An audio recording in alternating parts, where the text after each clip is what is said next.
Hello and welcome back to the channel. Today we're going to look at systems of equations.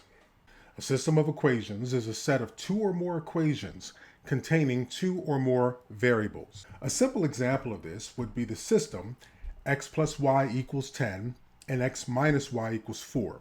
Both of these equations put together make up the system. Now we can't talk about equations without also talking about solutions.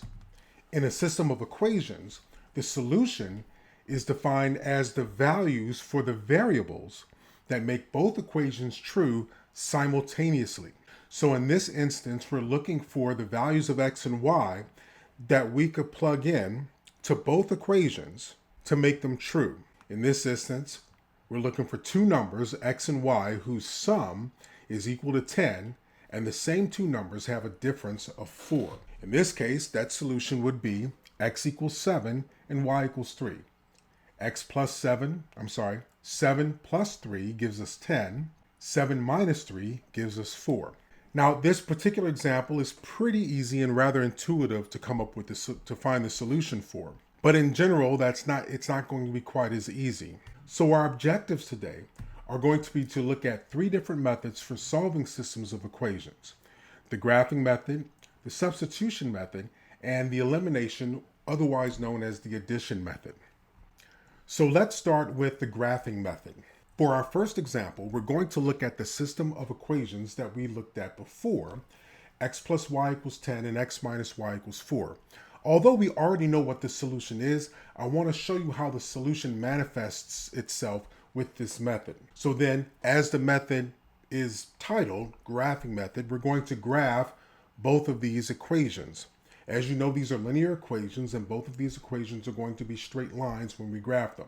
The graph of x plus y equals 10 would look like this, and the graph of x minus y equals 4 like this. Notice that the two lines intersect. Also note the coordinates of the intersection point.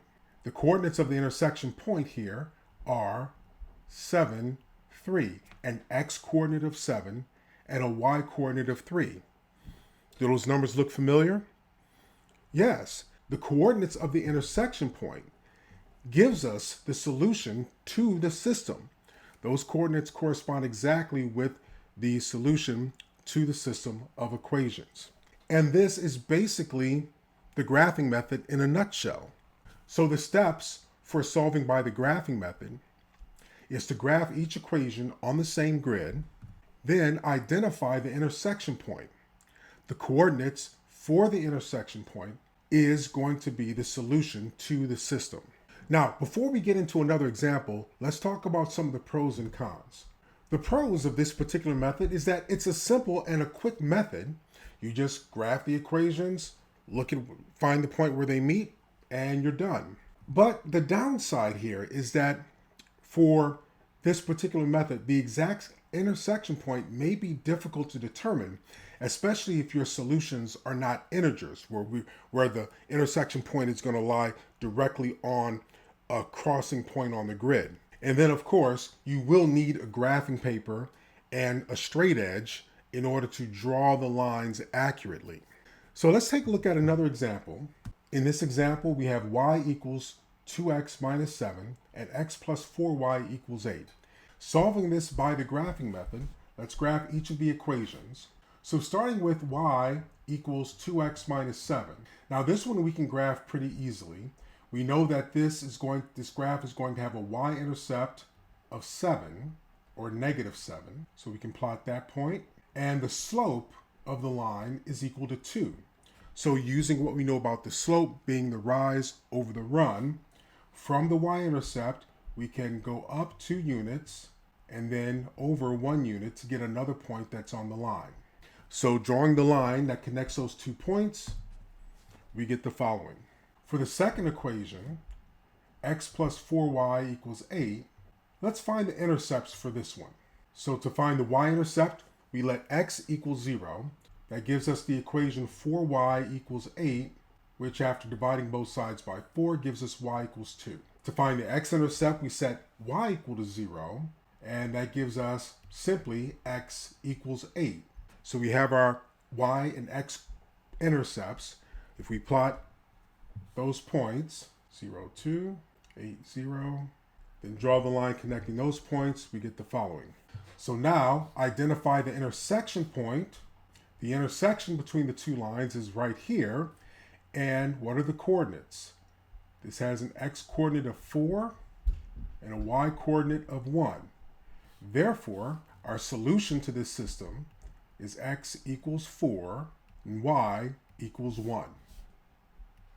Now, before we get into the other methods for solving systems of equations, I want to make a note of different solution types that arise when we're solving systems of equations. And there are 3 solution types that we run into. The first type is what we refer to as a consistent system. Now, this is a case where the lines, when we graph them, they intersect. The lines intersect at a specific point, and we have one solution to the system. The second type of solution set is what's called an inconsistent system. Now, these systems have no solution, and how they manifest themselves graphically is that the lines, when they're graphed, will turn out to be parallel lines. Right? Because parallel lines, by definition, do not intersect, and since the intersection point is a solution, if they don't intersect, you don't have a solution. The third type is a dependent solution, or a dependent system. This is a case where you have infinitely many solutions, and this occurs when both of the lines end up being one and the same. So they in fact overlap. With the graphing method, these types of systems are fairly easy to identify. But when we get into the algebraic methods, the way these different solution types show up, particularly the inconsistent and dependent systems, will be a little bit different. And I'll show you what they look like as we go on. Now let's get into the algebraic methods for solving systems of equations. We'll start with the substitution method. In this example, we're going to solve the system of equations y equals 3x plus 6 and 10x minus 3y equals negative 14. An equation is a statement that two expressions are equal. So when we look at these equations, like for example, the first equation, y equals 3x plus 6, we're making a statement that y is equal to or the same in value as the expression 3x plus 6. Now, since they are equivalent, we can replace or substitute the y that's in the second equation with the expression 3x plus 6. So if we take the y in the second equation, we're going to replace it with 3x plus 6. We'll have the equation 10x minus 3 times 3x plus 6 equals negative 14. Now note that by doing this, we now have an equation that only contains the variable x, and we can easily solve this algebraically. Distributing the negative 3, we have 10x minus 9x minus 18 equals negative 14. Combining like terms to get x minus 18 equals negative 14, and adding 18 to both sides, we have our solution for x, which is x equals 4. We're not finished yet because we need to find both x and y. Once we have the value of x, we can plug that into the first equation and then solve that for y. So the first equation, y equals 3x plus 6, replace the x with 4. We have 3 times 4 plus 6, multiplying 3 and 4 to get 12. 12 plus 6 gives us 18. So our solution here is x equals 4, y equals 18. To break down the basic process, the steps for using the substitution method, the first step is, if necessary, you want to isolate a variable in one of the equations. We can isolate either x or y in either equations. For best results, we want to look for equations where either x or y has a coefficient of positive 1 or negative 1. We then substitute the equivalent expression in the other equation and solve to get the value of one of the variables. Once we find that value, we back substitute the solution into the equation from step 1, and then we solve. Now, pros and cons of this method. The pros is that it's an algebraic method, and we can use it to solve any system of equations. The one downside here is that it can get a little bit messy if none of the variables have a coefficient of positive 1 or negative 1. For our next example here, we're going to solve the system of equations 3x minus 4y equals negative 13, x plus 7y equals 29. We first want to isolate a variable in one of the equations. Now remember, we're looking for a coefficient of positive 1 or negative 1. Notice that in the second equation, the variable x has a coefficient of positive 1. So we're going to solve the second equation for x. All we need to do in this case is subtract 7y from both sides of the equation. So it gives us x equals 29 minus 7y. The next step is going to be to substitute the equivalent expression into the other equation and solve. So now we're going to take the first equation, 3x minus 4y equals negative 13, and the x we're going to replace with the expression 29 minus 7y. That makes the equation 3 times 29 minus 7y minus 4y equals negative 13. So now we solve this equation for y. Distributing the 3, we have 87 minus 21y minus 4y equals negative 13. Combining like terms, that's 87 minus 25y equals negative 13. Subtracting 87 from both sides, our equation becomes negative 25y equals negative 100. And dividing both sides by negative 25, we have a solution for y of 4. Now, once we find the y value, we now back substitute that solution into the equation from step 1 and solve. So we go back to the equation, x equals 29 minus 7y, replace the y with 4, so it's 29 minus 7 times 4, 29 minus 28, which is equal to 1. So our solution to this system will be x equals 1, y equals 4. So now let's take a look at the elimination method, or some textbooks like to refer to it as the addition method. We're going to look at a different example. 4x plus 7y equals negative 13, and 10x minus 7y equals 41. In this example, applying the substitution method here would be kind of messy, since we have no coefficients of 1 for x or y. However, we can take a different approach here. The properties of equality, those same properties that tell us that we can add, subtract, multiply, and divide both sides of an equation by a number, can also be extended to entire equations. That means that we can add equations together to form a new equivalent equation. So now if we were to actually do that here, now how would that look? Well, we're just going to combine the like terms on the left side and the right side. If we do that, for x, we have 4x plus 10x, which is 14x, 7y plus negative 7y, which is 0, and then negative 13 plus 41, which is 28. By adding the equations together, the y variable is eliminated, which gives us an equation that, once again, we can easily solve for x. Divide both sides by 14 to get x equals 2. Now that we have the x value, we can plug that into either one of the equations here and then solve that for y. So let's say we plug it into the first equation, 4x plus 7y equals negative 13. Replacing the x with 2, 4 times 2 plus 7y equals negative 13, which is 8 plus 7y equals negative 13. Subtract 8 from both sides to get 7y equals negative 21. Dividing both sides by 7, we get our solution of y equals negative 3. Our solution here would be x equals 2, y equals negative 3. Now, granted, in this particular example, it was rather convenient that the y variables, that the coefficients were opposites of each other, so they just conveniently canceled themselves out. Now, that's not always going to be the case. And in the next slide, we're going to look at the basic process and look at an example of what we can do when we don't have that convenience. The basic process for the elimination method is as follows. First, we choose a variable to eliminate. Now, typically it doesn't matter which variable we choose to eliminate. Obviously, if there's a case where we can easily cancel out a variable, you want to choose that variable to eliminate.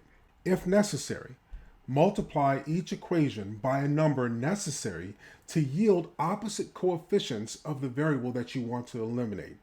And usually we're looking for the least common denominator, or really the least common multiple.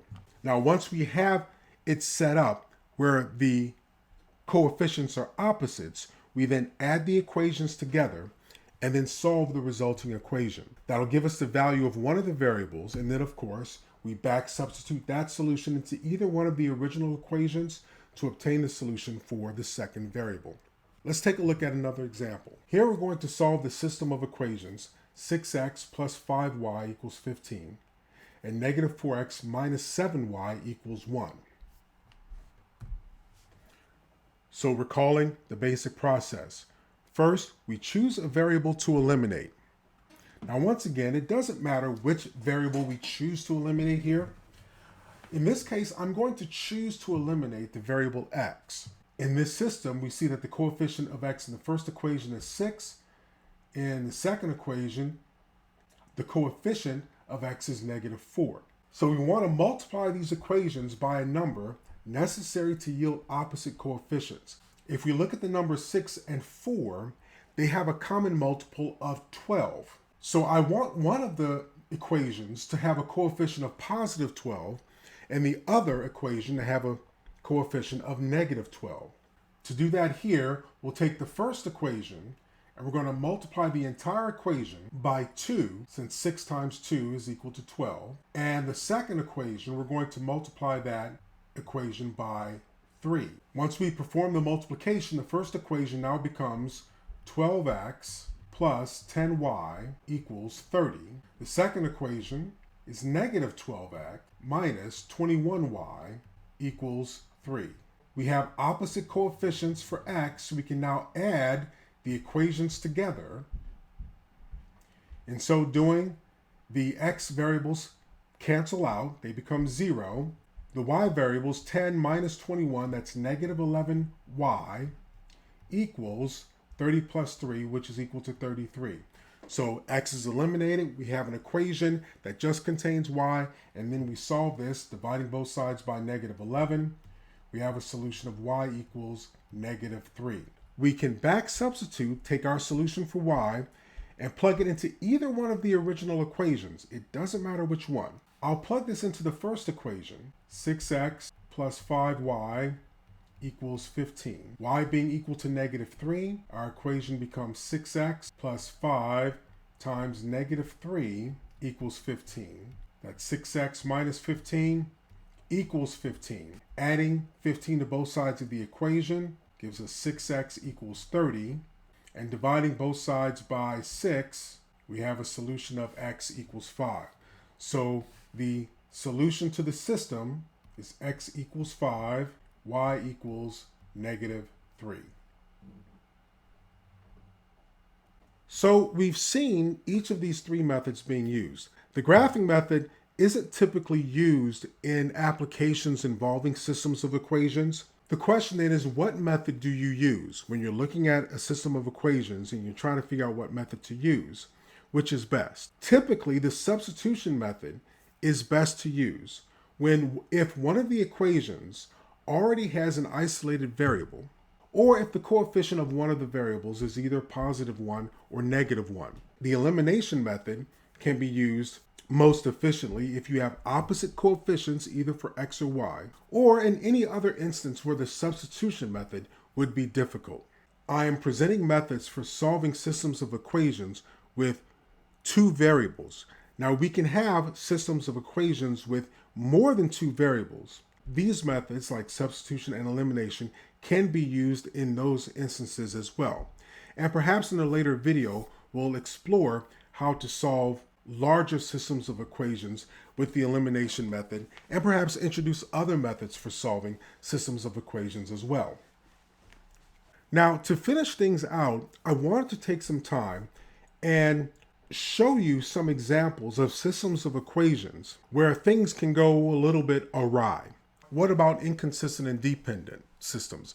how do they manifest themselves when we're solving these algebraically? Let's look at the example here. 5x plus 2y equals 8 and y equals negative 5 halves x plus 2. Since our second equation has the y already isolated, we can use the substitution method in solving this system. With y equals negative 5 halves x minus 2, we take the first equation and we will replace the y with the expression negative 5 halves x minus 2. That gives us 5x plus 2 times negative 5 halves x minus 2 equals 8. We have 5x minus 5x minus 4 equals 8. Combining the like terms, 5x minus 5x is 0, so we end up with the statement negative 4 equals 8. So when we try to solve this system, we end up in a case where we have no variables left. They all canceled out. And then what's left, negative 4 equals 8, that's not a true statement. That's a false statement. When this occurs, we have an inconsistent system. So this system has no solution. If a system of equations is inconsistent, it will manifest itself by all the variables being canceled out or eliminated, and you ending up with a false statement at the end. Let's say we have the example 9x plus 6y equals 21 and 3x plus 2y equals 7. Since this particular system has no coefficients of positive 1 or negative 1, we're going to use the elimination method here. So let's choose a variable to eliminate. Doesn't matter, but let's choose y. So we need to get opposite coefficients. In this instance, since 6 is a multiple of 2, I only need to take the second equation and multiply it by negative 3 because I want both of these coefficients to be 6. I want one to be positive and one to be negative. So I multiply by negative 3 to do that. In so doing, we'll have the system 9x plus 6y equals 21 and negative 9x minus 6y equals negative 21. All right, so you might already know what's going to be happening here. So following the process of elimination, we add these equations together, and the left side, the x's cancel out and the y's cancel out. So you end up with 0, and then 21 plus negative 21 is also 0. So we end up with the statement 0 equals 0. Just like the last example, we have an equation with no variables, but what's different is that in this instance, we end up with a true statement. 0 equals 0. Well, yeah, that's a true statement. When we get a true statement in this instant, what we have in this case is a dependent system, and therefore you will have infinitely many solutions. So what we look for with inconsistent and dependent systems is an instance where the variables completely cancel out and we end up with just constants on both sides of the equation. If the statement is a true statement where both sides are the same number, we have a dependent system, infinitely many solutions. If we have a false statement where both sides are different numbers, then that's going to be an inconsistent system that has no solutions. All right, so that's all I have for you today. If you want to see any more examples, please leave a comment.